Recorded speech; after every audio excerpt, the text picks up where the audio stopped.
a jagged lump of bronze, green with centuries of corrosion and heavier than it has any right to be, comes wheezing up from the bottom of the Mediterranean, and suddenly the whole timeline of human history feels like it's wobbling off its hinges.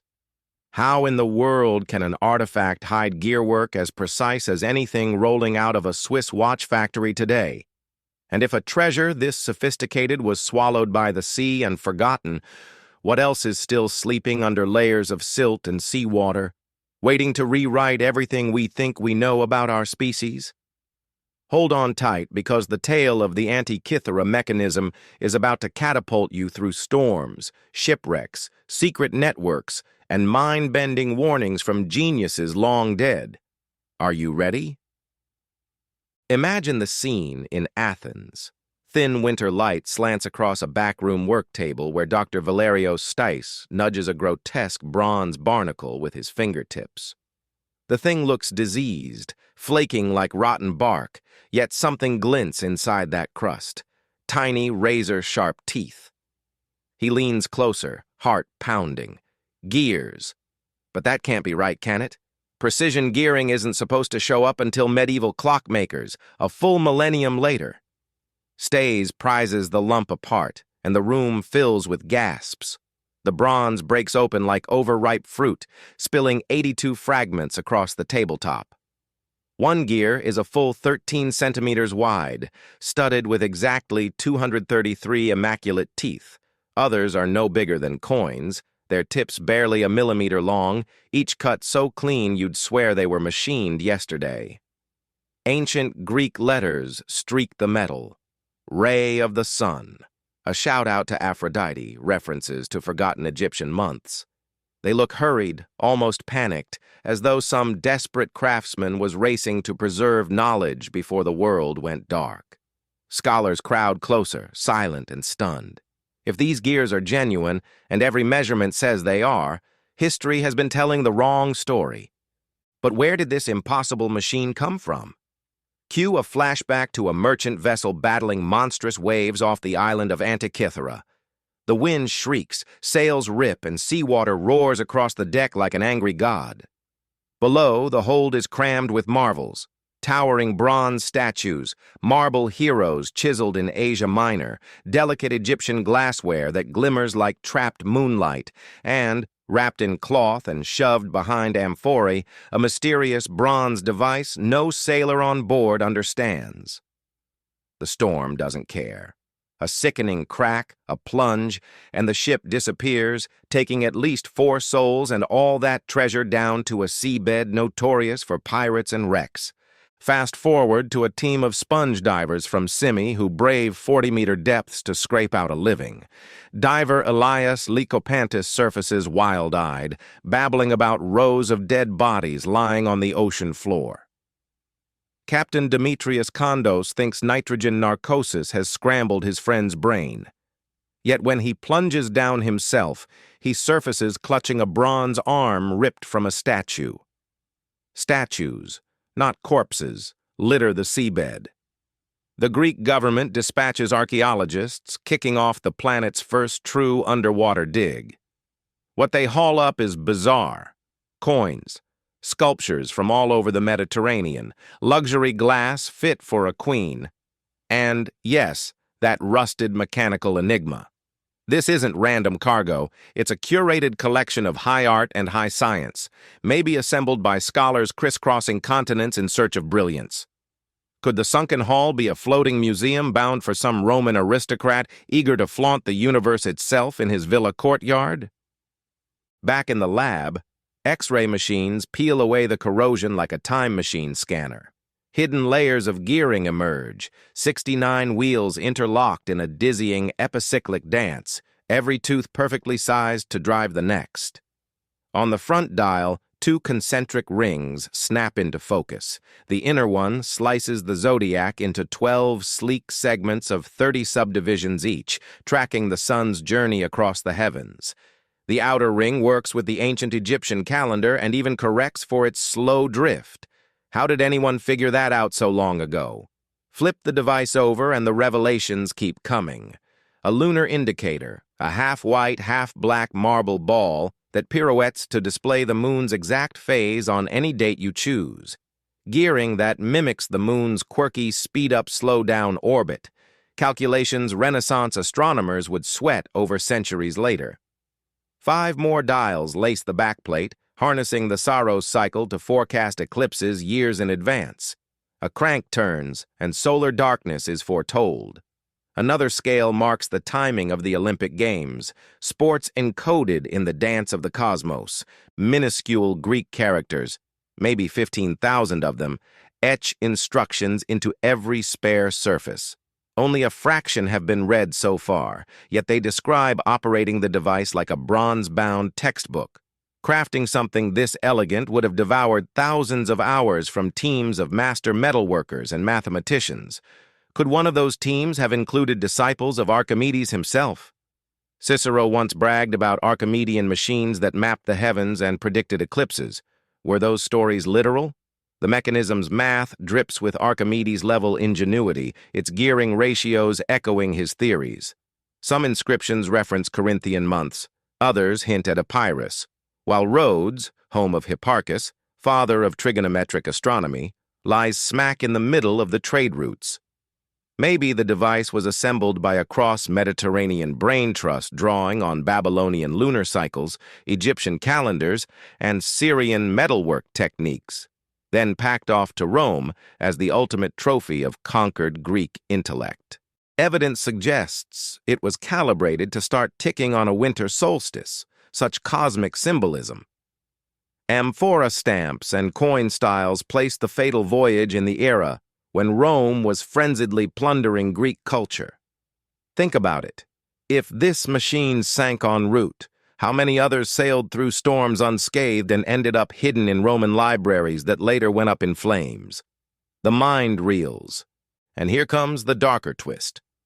The Antikythera Mechanism isn't the only out-of-place marvel that needles historians. The Baghdad battery hints at ancient experiments with electricity. The Lycurgus cup changes color thanks to nanoscale metal particles. Nanotech before nanotech had a name. Damascus steel once humbled medieval swords and only recently yielded its secret carbon microstructure to modern metallurgy. Could humanity be locked in a tragic loop, ascending to scientific heights, then plunging into dark ages again and again? The collapse of Bronze Age cultures, the burning of the Library of Alexandria, the fall of Rome, each catastrophe shredded libraries, smashed machines, and reset the clock of progress. The Antikythera Mechanism, preserved solely because a storm entombed it in seawater, might be a lone survivor from one of those lost peaks. Look closer, and the device whispers of a vast, forgotten network. Its lunar cycle tables mirror Babylonian astronomy. Its calendar syncs with Egyptian months. Its craftsmanship matches Syrian foundry skills. The Mediterranean wasn't just a sea. It was an information superhighway. Ships carried scrolls, mathematical tables, and mechanical prototypes alongside barrels of wine. That sunken vessel held Syrian glass, Asia Minor marble, Sicilian coins, proof of a cosmopolitan exchange system that knitted scholars together in ways we're still racing to map. The gear's teeth are a marvel of mixed metallurgy. Bronze alloys fine-tuned to cut friction and resist wear, knowledge that traveled from workshop to workshop like whispered code. No single artisan could have done it all. It took an international team, or maybe generations of teams, sharing, borrowing, even stealing intellectual treasure. Yet something happened. That network vanished. Storms can destroy ships, but they don't erase entire technological lineages. Someone arranged for the mechanism's delivery, someone awaited its arrival, and then silence. No other complete devices have surfaced. It's as if an unseen hand scrubbed the slate clean. Was it simply the chaos of empire and war? Or did ancient engineers themselves bury their machines, fearing misuse? Bone-chilling thought. Modern artificial intelligence studies of the device's inscriptions reveal barely visible symbols, tiny coordinates pointing to other Mediterranean sites. Ground-penetrating radar surveys have already picked up hints of buried metal beneath ruins in Egypt, Syria, and Sicily. A pattern emerges. These devices were not one-offs, but nodes in a larger system, possibly intended to predict not just eclipses, but human behavior.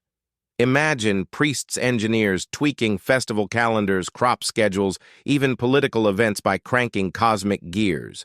Were they guiding society from behind the curtain? Deeper still lies a cryptic warning etched into one bronze plate. The builders feared their knowledge had become too potent. They scattered their machines, trusting that no future generation would ever reunite them. Yet here we are, pulling one after another from the ground, decoding, three-dimensional modeling, and live-streaming our finds. Should we? What if those ancient cautionary voices were right? If a machine built millennia ago can already rival modern computers in celestial prediction, what else might lurk in its lost siblings? Weapon designs, energy secrets, algorithms for social control. Every new fragment sends a fresh jolt through archaeological circles. Exhilaration mixes with dread. We are unlocking a toolbox our ancestors deliberately tried to hide. And ask yourself this. If our current civilization stumbled tomorrow, pandemic, war, climate catastrophe, how much of our technology would still function after millennia? Laptops would corrode, servers would turn to dust, books would rot. But something like the Antikythera Mechanism, sealed in bronze and tucked into a cedar case, might endure. Future divers could haul it up, marvel at its elegance, and puzzle over why we ever let such brilliance slip away. History doesn't march upward in a straight line. It spirals, rises, crashes, and rises again, each cycle leaving behind cryptic breadcrumbs like this corroded computer.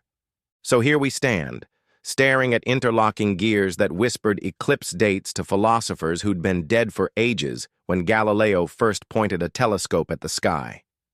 We can CT scan them, three-dimensional print replicas, feed their ratios into simulation engines, and still their existence feels like science fiction come to life. Maybe we aren't pioneers striding into a brave new future.